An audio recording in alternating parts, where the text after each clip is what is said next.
자, 147페이지 매출총이익률법.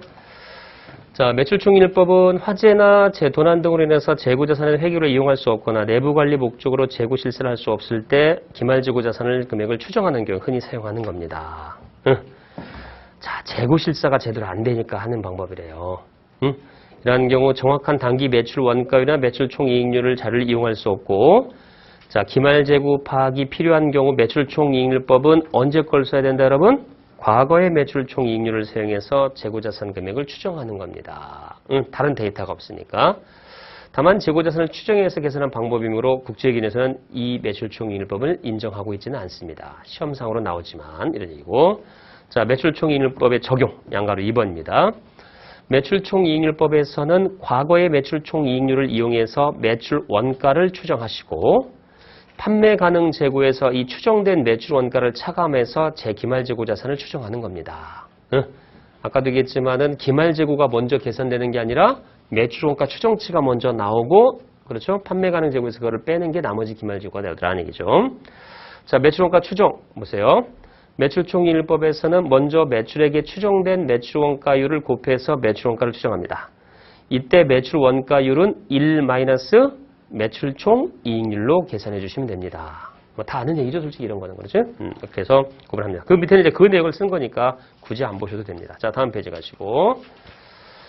자, 그래서 이 매출 원가를 추정하면 반가로 2번 재고자산, 기말재고 추정입니다. 판매 가능 재고에서 단기 매출총 이익률을 이용해서 추정한 매출 원가를 차감해서 기말재고를 추정합니다.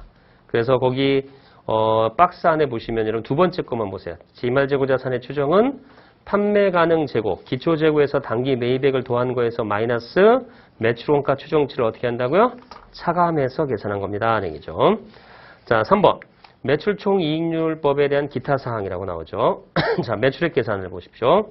매출액은 발생주의 순 매출액을 의미하므로 총 매출액에서 매출 내누리 환입, 매출 할인을 차감해서 계산합니다.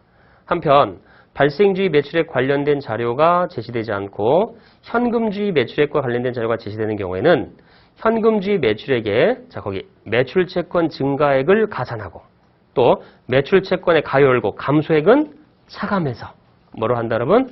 발생주의 매출액을 순매출액을 계산하시면 됩니다.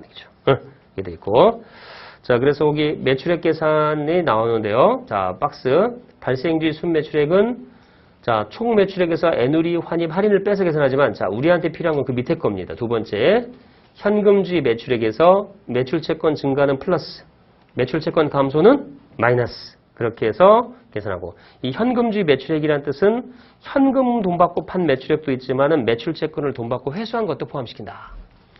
자, 2번 단기 매입액은요. 단기 매입액은 발생주의 순 매입액을 의미하므로 총 매입액에다가 매입 운임은 가산하고 매입 운율이 환출, 매입 할인을 차감해서 계산한다.